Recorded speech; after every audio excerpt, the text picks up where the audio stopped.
Hello there and welcome back to the Chap's Guide. My name is Ash and I'm your host on this journey through men's style, self-development and personal grooming. And today I'd like to give you my top 5 tips to improve your style. Because I'm sure if you're like me, you've got an outfit that just works for you. Every time you wear it, your confidence feels elevated. Put it bluntly, when you wear it, you feel like $1 million. But have you ever taken the time to analyze why that outfit makes you feel like that, makes you look great? Well, I've done so. I've sat down and I've thought about why my favorite clothes are actually my favorite and why they work when put together in an outfit that I wear out. Why does it make me feel more confident and stronger of character when I dress in that way? So I've distilled it down to 5 reasons why your style is so important in your daily activities. And here they come. Now the first one is an oldie, but it's a goodie. You've heard it so many times from these so-called YouTube style experts that it's becoming boring. But it is the fundamental difference between looking good and not looking so good when it comes to your clothing. Fit is king. All right, it is the underlying thing which will decide whether your clothes look good on you or look bad on you. And it doesn't mean that your clothing has to be cut really tight to your body, as many people in the modern era seem to think it is. You know, you look at many young men and they're walking around, their shirts are so tight, they look as if they take a deep breath, they're going to blow all their buttons off. And their trousers are so tight, they appear to struggle to walk up a flight of stairs. Now that is not the case for fit is king, all right? Fit needs to be whatever you want it to be. If you like a vintage fit, you know, if you like those traditional styles from the 50s and 60s, go with it. You know, if you like a more figure form cut to your clothing, go with that too. But have some continuity, all right? The worst thing in the world is to have a really tight-fitting jacket coupled with really baggy trousers. So, you know, when it comes to being an intentionally well-dressed person, the fit of your clothing will really make all the difference to the way that you project yourself and the way that you look to others. So think about the way that you'd like to look. Remember, you know, if something doesn't fit you perfectly, take it to a tailor. A modest amount of money can get that garment to look like the $1 million that you seek to achieve. But yes, stick with your fit and you won't go far wrong. Now the next thing, which is most obvious when people meet you next to the fit, will be the colour of your clothing. Because colour is what really pops. Even from a distance you can tell if somebody's wearing a quite strong colour or a muted colour. So if you're like me and you're a classically elegant sort of chap, you know, you will be choosing quite neutral colours, quite conservative colours for the majority of your wardrobe. You'll be choosing, you know, the charcoal greys, the navy blues, and even the brown earth tones, because these are the colours which will flow the best with the other items that you will wear with them. Now stay away from black.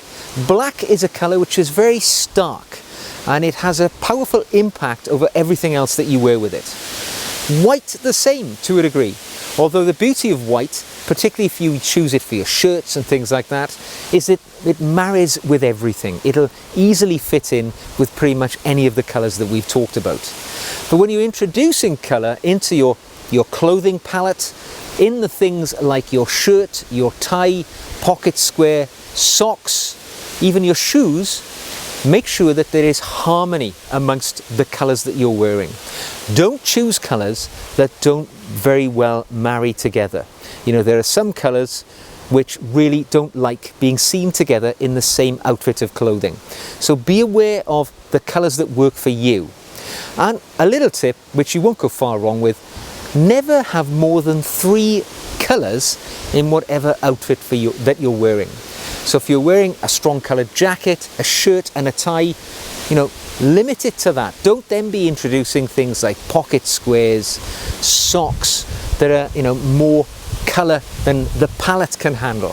So be careful with the colours, but don't forget, they can really make your clothing as well. They can make your appearance pop. The splash of colour makes all the difference, but in moderation. Now, the third of my 5 tips that I think can enhance your style quite easily is, again, you've heard it before, accessories make all the difference. I've said it many times, the devil is in the detail, right? You might be wearing the most boring grey suit in the world, but if you're creative and a little bit flamboyant with your accessories, you can stand out from the crowd and actually turn that boring suit into the best dressed suit in that room. How do you do it? Think of the accessories. Your wristwatch, all right? If you're wearing a watch, what sort of strap are you wearing with it? Leather, match with the other leather in your outfit. Or if you wear a NATO strap, you can introduce a little bit of colour. The jewellery that you wear with your clothing, be careful of the number of rings that you wear, but if you wear a signet ring, it can really, add attention and draw interest to your hands or whatever other type of jewellery like cufflinks or a tie bar that you choose to wear. Wearing something on your head can really, really influence the way that you're perceived and the way that you look. Only in the last year, I've started wearing a bowler hat. Not in the summertime, obviously, but in the winter time, it is a hat with so much character. It really does infuse me with confidence when I wear that.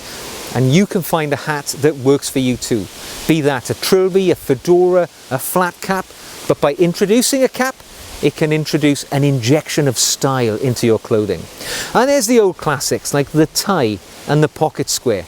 A perfect example to introduce colour and introduce a little bit of your personality into the clothing that you're wearing. Just something as simple as wearing a pocket square in the modern era can make you stand out from 80% of every other man in the room who probably won't be wearing one. And if you like a pocket square and a tie, you can also wear a scarf or a cravat. An even bigger opportunity to introduce some colour, some texture and a bit of pattern to your clothing. Things like eyewear make all the difference. If you're a prescription glasses wearing person, the frames of your glasses can make a real difference if you introduce a little bit of colour and a little bit of style. And the things that you carry, your accessories, your luggage, a valise if you're going away as a weekend bag, a briefcase. Carry a nice briefcase, not just some nylon over-the-shoulder messenger bag. Carry a nice leather briefcase and you will absolutely inject some style into your look in a very simple and easy way. Now, my next tip is perhaps something of a sobering thought. I'd like you to remember that whatever you do with your style, functionality has to be at the heart of what you're wearing, because you have to dress appropriately for the situation. It doesn't matter how much style you've got going on, it has to be appropriate. Now, what do I mean? Well, imagine you wore shorts and a polo shirt to a funeral. Or if you wore, you had a lovely leather jacket, but you insist on wearing it in the middle of the summertime. It's going to make you look a little bit eccentric, and it's not going to be functional. A leather jacket in summertime is going to cause you to perspire and you're not going to look your best. You're not going to look your best if you wear a 3-piece suit to watch a football match. You're going to be the only person in the crowd who looks like that, and you're going to look like a bit of an oddity. So my 4th tip really is not so much a tip, it's just a reminder. However cool and trendy and stylish you think you are, always remember, functionality has to come first. Whatever your ensemble is, it has to work for the situation that you're going into. If it doesn't, you've lost the battle of the style anyway. So functionality comes first. Now, my last tip is straightforward. It doesn't even involve suggesting that you wear something or you act in a certain way. It is simply embrace your personal style, because your confidence will come from within when you find a style that works for you. Don't force it, don't rigidly follow the fashion of the day if it's something that doesn't make you feel comfortable.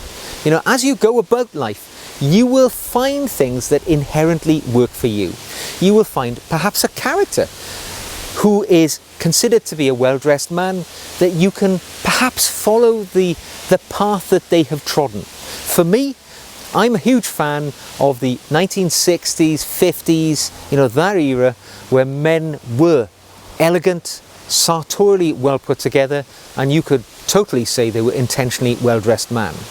If I was to single it out to one person, David Niven, the classic British actor who was very prolific in the 50s, 60s and 70s.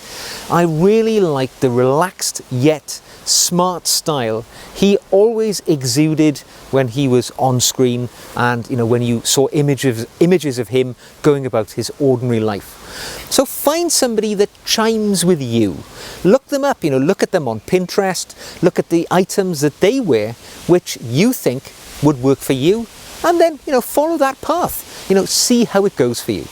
And you've hit the right sort of vein, because your confidence will increase and you will just feel special when you wear those clothes that just work for you. Give it a try. I hope you find the icon that you seek, and then you can, unlock your future potential as an intentionally well-dressed man.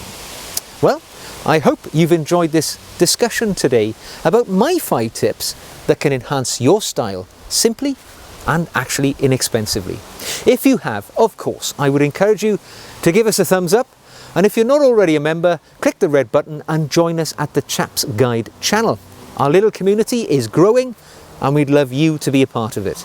And don't forget, if you think I've missed a tip that would have been worth sharing, drop it to me in the comment section below. I'd love to hear from you.